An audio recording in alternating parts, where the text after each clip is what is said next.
मैं शहर में रहा करती थी। मेरी शादी जब से गांव में हुई थी, मेरी ज़िंदगी में अजीबो-गरीब वाक़यात पेश आ रहे थे। पहला हादसा तो ये हुआ कि मेरा शौहर मुल्क से बाहर कमाने की गर्ज से चला गया। अब मैं अपने घर में अकेली थी। ससुराल में मुझे कोई सहारा देने वाला नहीं था। मैं बस अपनी मदद आप चल रही थी।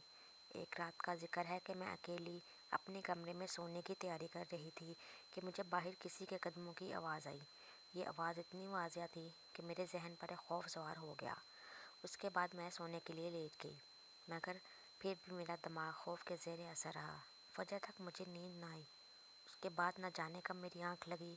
मैं अभी 1 घंटा ही सोई थी कि मेरी सास ने मेरे कमरे का दरवाज़ा बजाया। बहू, अभी तक सो रही हो? उनकी आवाज़ सुनकर मैं चौंक गई। मुझे तो सोए हुए अभी 1 ही घंटा हुआ था। मैं आंखें मलती बाहर आई। मेरी सुर्ख आंखें देखकर हैरान रह गई। क्या हुआ बेटी, सब खैरियत तो है? तब मैंने उन्हें सब बता दिया कि रात को किसी के कदमों की आवाज़ सुनकर मैं डर गई थी। हाँ बेटी, ये घर ही इतना बड़ा है कि अच्छे खासे इंसान को डर लगने लगता है। तुम ऐसा करो, कल से अपनी ननद के कमरे में सो जाओ। आखिर वो तुम्हारी बहनों की तरह है। ये बात मुझे अजीब सी लगी। अपनी बेटी की बजाय वो उसे मेरी ननद कह रही थी। अच्छा ठीक है, मैं कल से सारिया के कमरे में सो जाऊंगी। मैंने खुश दिली से सर हिलाया और राह का नाश्ता बनाने लगी। अभी तक सारिया सोकर नहीं उठी थी। अम्मा ने उसे जगाया। हम सब ने नाश्ता किया और फिर वह कॉलेज चली गई। दिन भर मैं सोचती रही कि आखिर रात भर वो आवाज़ किस चीज़ की आ रही थी। मैंने इस बात का जिक्र किसी से नहीं किया। शाम हुई तो मैं ये बात भूल गई, मगर रात को सोने से पहले मुझे याद आया कि अम्मा जी ने मुझे सारिया के कमरे में सोने का कहा था। मैंने सारिया के कमरे का दरवाज़ा खटखटाया। उसने दरवाज़ा खोला तो उसके चेहरे पर नागवारी के आसार थे। क्या हुआ भाभी, खैरियत तो है ना? अम्मा जी ने मुझे कहा था कि मैं तुम्हारे कमरे में सो जाऊं। मैंने सारिया से कहा, भाभी आपको अपने कमरे में नहीं सोने दे सकती। मैं रात देर तक पढ़ती हूँ। कमरे की बत्ती चलती रहती है, आपको नींद नहीं आएगी। सारिया की इस बात पर मैंने उसका हाथ थाम लिया। नहीं सारिया, कोई बात नहीं, मुझे नींद आ जाएगी। मैं हर तरह के माहौल में एडजस्ट कर लेती हूँ। तुम फिक्र ना करो, मैं तुम्हें ज़रा भी डिस्टर्ब नहीं करूँगी। मेरी बात पर सारिया ने एक बार फिर मुंह बनाया और बोली, ठीक है भाभी, कल से आप मेरे कमरे में सो जाइएगा। नहीं सारिया, मैं आज ही अपने कमरे में नहीं सो सकती। कल रात मैंने अजीब सी आवाज़ में बाहर वाली राहदारी में सुनी थी। इसके बाद से मेरा मन नहीं कर रहा कि मैं अपने कमरे में जाकर सो जाऊं, और मैं वादा करती हूँ तुम्हें किसी किस्म की तकलीफ़ नहीं होगी। ये कहकर मैं अपने कमरे में चली गई ताकि अपना बिस्तर वगैरह लाकर सारिया के कमरे में डाल दूँ। लेकिन जब मैं कंबल वगैरह लेकर वापस आई तो सारिया दरवाज़ा बंद कर चुकी थी। मुझे बहुत बुरा लगा। मैं अपने कमरे में जाकर सो गई, मगर रात भर वही होता रहा। अजीब सी आवाज़ ने मेरा दिल हिला कर रख दिया। अगली सुबह सास ने पूछा तो मैंने वही शिकायत कर दी। इनसे कहा कि सारिया ने अपने कमरे में मुझे जगह नहीं दी। उसने सारिया को डांटा और बोला, कल से तुम इसे अपने साथ सुलाओगी। अब मुझे शिकायत का मौका ना मिले। अब सारिया के पास कोई बहाना नहीं था। रात को उसके कमरे में मैंने अपनी जगह बना ली और कंबल तान कर सो गई। रात का न जाने कौन सा पहर था कि सारिया को प्यास लगी। उसने मुझे हिलाकर जगाया और बोली, भाभी बात सुने, मुझे बहुत प्यास लग रही है। ऐसा करें, मेरे लिए जाकर पानी का गिलास ले आएं। बहुत प्यास लग रही है। तबीयत में घुटन महसूस हो रही है। सारिया की बात सुनकर मैं फ़ौरन घबरा गई। क्या हुआ सारिया, तुमने रात को क्या खाया था? भाभी, डॉक्टर मैं हूँ, आप नहीं। जाए मेरे लिए जाकर पानी ले आएं। सारिया ने कहा तो जाए मेरे लिए जाकर पानी ले आएं। सारिया ने कहा तो, और मैं शर्मिंदा सी होकर उठ खड़ी हुई। दरवाजे से बाहर जाते मैंने देखा कि सारिया गुस्से भरी निगाहों से मुझे घूर रही थी। खैर, मैं पानी लेने चली गई। पानी लेकर जैसे ही मैंने दरवाजे पर आकर दरवाज़ा बजाया तो ये देखकर हैरत की इंतहा न रही कि दरवाज़ा अंदर से बंद था। सारिया, दरवाज़ा खोलो, मैं इस वक्त कहाँ जाऊँगी? मैंने हल्की सी आवाज़ में कहा। घर में ज़्यादा शोर भी नहीं करना चाहती थी, इसलिए खामोशी से हल्की हल्की दस्तक दे रही थी। मगर सारिया ने दरवाज़ा नहीं खोला। मेरी तो जैसे खौफ के मारे जान ही निकल गई। रात के अंधेरे में घर भी इतना खुला था कि एक कमरे से दूसरे कमरे जाते हुए डर लगता था।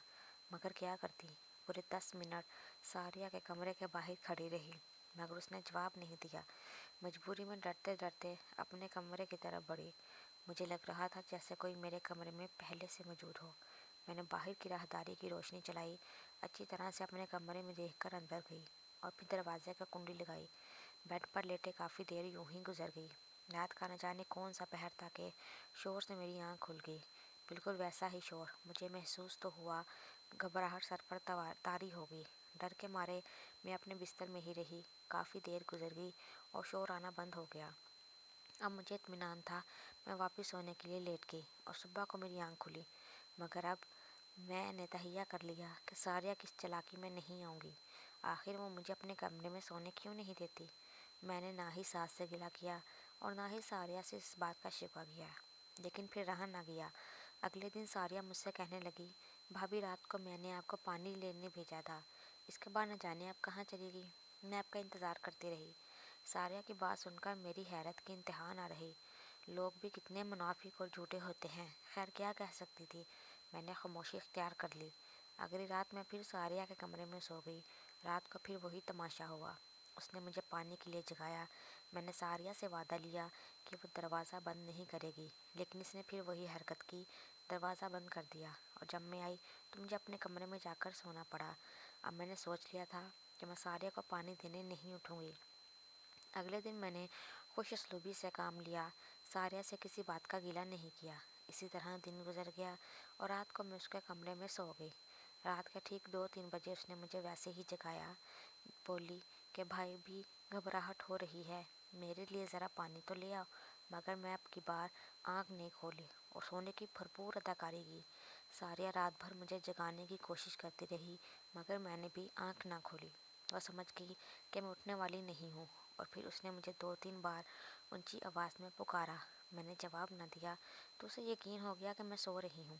तब वह धीरे से उठी, अपने कमरे की अलमारी खोली, जिसकी चाबी उसने अपने पास रखी हुई थी। अलमारी से गठरी निकाल कर दोबारा मुझ पर नज़र डाली और फिर कमरे की खिड़की खोलकर पहले इधर उधर देखा और फिर उसने खिड़की में से छलांग लगा दी और बाहर को चली गई। ये देखकर मेरे तो पसीने छूट गए। या खुदाया, लड़की रात के वक्त कहाँ जा रही है। उसे कुछ तो मालूम होना चाहिए कि ये घर की इज्जत है। भाई परदेश कमाने गए हैं ताकि ये अपनी तालीम मुकम्मल कर सके, और इसे देखो क्या चक्कर चला रही है। एक लम्हा को तो मेरा दिल चाहा कि जाकर अपनी सास को बता दूं कि सारी रात को किसी से मिलने गई है, मगर फिर अब्बा तो उनका सोचा इसमें हम भी बदनामी होगी। पहले मैं सारिया को खुद समझा कर देखूंगी। मैं अभी बिस्तर में लेटी ही थी कि दोबारा खिड़की खुलने की आवाज़ आई। मैंने उसका खिड़की भी बंद नहीं की थी। शायद मैं बहुत डर गई थी कि सारिया की वजह से खामोशी लेटी रही। फिर देखा तो सारिया खिड़की से अंदर आ रही थी। इसने वो खिड़की वैसे ही अलमारी में बंद की और फिर अपने पास रखकर जो सो गई। मैं हैरत से उसे देखती रह गई। सारिया तो बड़ी दलेर निकली। अब मेरी समझ में आया कि सारिया रात को मुझे पानी के बहाने से बाहर क्यों भेजती थी। फिर मैं चुप हो गई। मेरे हाथ में एक सुराख तो आ ही गया था। अगले दिन सारिया के कमरे में सोने से पहले मैंने उसे सख्ती से मना किया कि वो रात को मुझे जगाया ना करे। मेरी नींद में खलल पड़ता है। अगर पानी पीना है तो खुद जग में डालकर यहाँ रख ले। बल्कि मैंने खुद ही पानी डालकर उसके टेबल के पास रख दिया। अब सारिया के पास कोई बहाना नहीं था कि वो मुझे जगा सके। रात के पहर वो दोबारा अपने बिस्तर से उठी और अलमारी में झांकने लगी। मैं मुकम्मल तौर पर अलर्ट हो चुकी थी। मेरे कान उसकी आहट पर लगे हुए थे। उसने बिल्कुल वैसे ही खिड़की खोली और बाहर को कूद गई। मैं हैरत से उसे देखे जा रही थी। फिर मुझसे सब्र न हुआ। मैं भी धीरे से अपने बेड से उतरी और सारिया की तरफ खिड़की से कूद गई। उसकी ऊंचाई ज़्यादा नहीं थी। ये घर की पिछली तरफ खुलती थी। मेरे पाँव में जूते भी नहीं थे। एक पाँव में बहुत चुभन हो रही थी। आसपास कांटे और छोटी चीज़ें मेरे पाँव में चुभकर तकलीफ़ दे रही थी।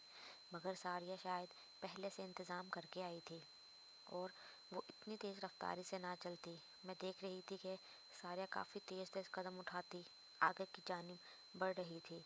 मैं भी उसके पीछे पीछे थी। अगरचे मुझे डर लग रहा था, मगर फिर मैंने सोचा कि अगर मेरी ननद इतनी बहादुर और दलेर हो सकती है तो मुझे क्या मसला है, जबकि मैं तो हक सच की तलाश में जा रही हूँ।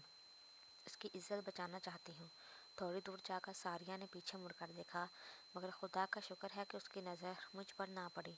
ये एक पुराना बाग था। सारिया ने छोटी सी दीवार अबूर की और अंदर चली गई। वहाँ जाकर उसने न जाने क्या किया। वो ज़मीन पर बैठकर मिट्टी खोदने लगी। मेरे पाँव में से जान निकलती महसूस हुई। मैंने और कुछ ना किया और उल्टे कदम वहाँ से वापस आ गई। अब मैं सोचने लगी कि सारिया को काबू कैसे करूं। फिर बैठे बैठे मेरे जहन में ख्याल आया, मैं सारी हकीकत जानना चाहती थी। चूँकि घर के सारे दरवाजे बंद थे, इसलिए सारिया के आने जाने का वाहिद रास्ता खिड़की थी। मैंने वो खिड़की जहाँ से सारिया निकल कर बाहर गई थी, उसे अंदर से बंद कर दिया और ख़ुद पास ही बैठ गई। मैं सारिया के आने का इंतज़ार कर रही थी। तकरीबन 1 घंटे बाद मुझे सारिया के आने की आहट महसूस हुई। मैं चौकन्नी होकर बैठ गई। सारिया ने हल्के से खिड़की खोलने की कोशिश की, मगर खिड़की अंदर से बंद थी। मैंने सरगोशी की आवाज़ में कहा, सारिया, मुझे तुम्हारी हकीकत का अंदाज़ा हो गया है, लेकिन जब तक तुम मुझे सारी बात नहीं बताओगी, मैं खिड़की नहीं खोलूँगी। सुबह तक तुम घर से बाहर रहोगी, ना तो तुम्हारे घर वाले तुम्हारे बारे में क्या सोचेंगे, इसका अंदाज़ा तुम खुद ही लगा लो। मेरी बात पर सारिया गुस्से में आ गई। भाभी, तुम पागल तो नहीं हो गई? जल्दी दरवाज़ा खोलो, मुझे अंदर आना है, सर्दी लग रही है। सारिया की जल्दबाजी बता रही थी कि वो भी खौफज़दा है, मगर मैंने साफ इनकार कर दिया कि मैं खिड़की नहीं खोलूँगी जब तक वो मुझे सारी बात नहीं बता देती। भाभी, तुम एक बार खिड़की तो खोलो, अंदर आकर तुम्हें सारी बात बताती हूँ। अब वो मेरी मिन्नतें करने लगी। फिर मैंने उससे कसम ली कि वो मुझे सारी बात सच सच बताएगी। तब मैंने खिड़की खोल दी। वो बुड़बुड़ाती हुई खिड़की से अंदर दाखिल हुई और मुझे गुस्से से देखने लगी। भाभी, खुदा का खौफ करो, मुझ पर शक करोगी? मैं 5 वक्त की नमाज़ पढ़ती हूँ, मुझे अपने भाइयों की कमाई का एहसास है, मैं कोई गलत काम करने नहीं गई। ये कहते हुए सारिया अलमारी की तरफ बढ़ी और वो गठरी रखने लगी। मैंने वो गठरी उसके हाथ से पकड़ ली और कहने लगी कि मुझे सारी बात बताओ, जैसा कि तुमने वादा किया था, वरना मैं अम्मा जान को सब बता दूंगी। मेरी धमकी पर वो डर गई। अच्छा बैठो, मैं तुम्हें सब बताती हूँ। गठरी में क्या है ये भी दिखा दूंगी। ये कहानी उस वक्त शुरू हुई जब मेडिकल कॉलेज में मेरा पहला साल था। पहले ही दिन लड़कों ने मुझे तंग करने की कोशिश की। आप तो जानती हैं, मैं बात बात पर डर जाती हूँ। शायद मेरी यही मासूमियत एक वटेरे के बेटे को पसंद आ गई। बस फिर क्या हुआ, वो तो मेरे पीछे ही पड़ गया। मैंने उससे जान छुड़वाने की बहुत कोशिश की, मगर मैं जहाँ भी जाती वो मुझे वहाँ से पहले से ही खड़ा मिलता। कुछ दिनों बाद मुझे ऐसा महसूस हुआ जैसे कि वो शिकारी और मैं उसका शिकार हूँ। अब मैं जितनी भी कोशिश कर लेती, उससे बचकर ना जाती।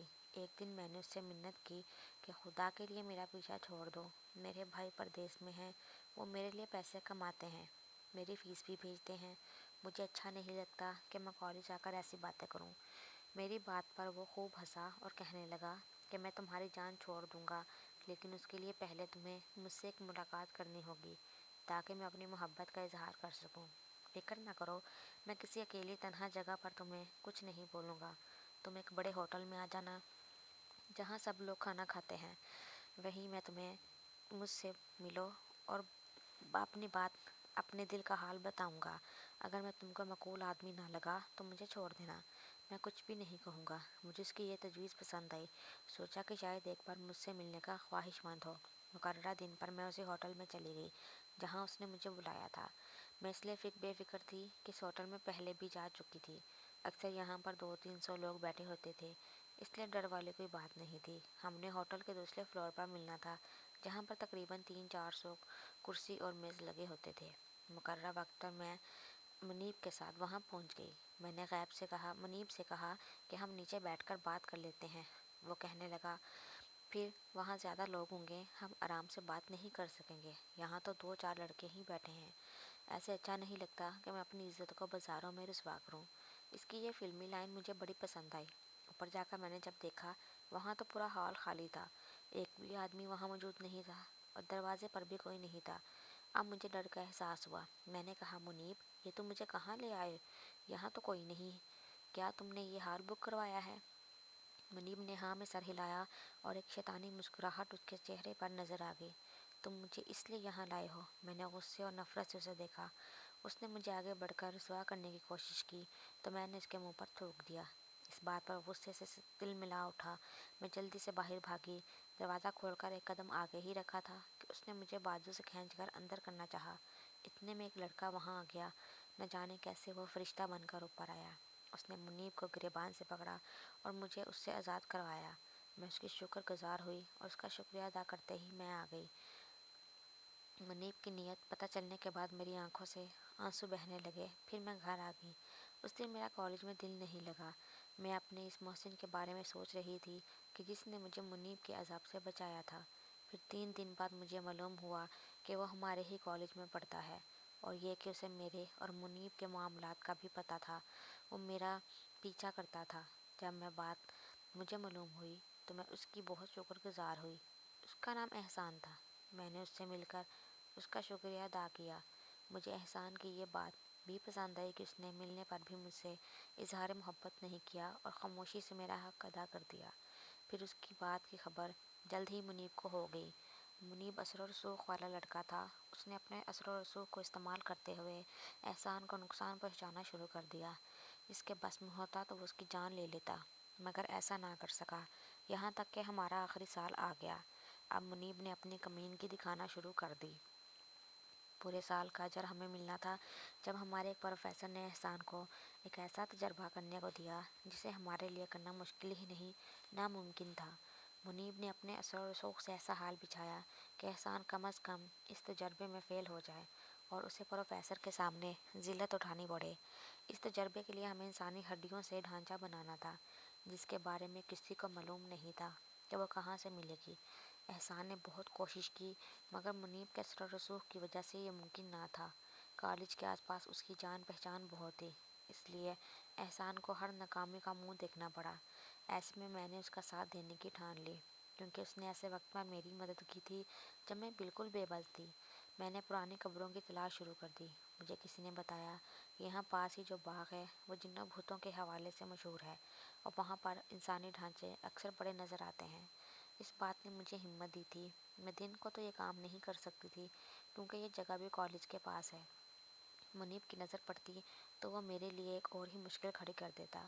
اس لیے میں نے سوچا کہ میں یہ کام رات کے اندھیرے میں کروں گی۔ میں دن کو جگہ کا تعین کر لیتی اور رات کو وہاں پہنچ جاتی۔ آج کچھ آخری چیزیں رہ گئی تھی جو میں نے مکمل کر لی ہے۔ یہ دیکھو، اب سب کچھ پورا ہو گیا ہے۔ اس نے خوشی سے اپنی گٹھری کھول کر مجھے دکھائی تو میں حیران رہ گئی۔ میں نے اسے سونے کا کہہ دیا اور خود اپنے بستر پر آ کر لیٹ گئی۔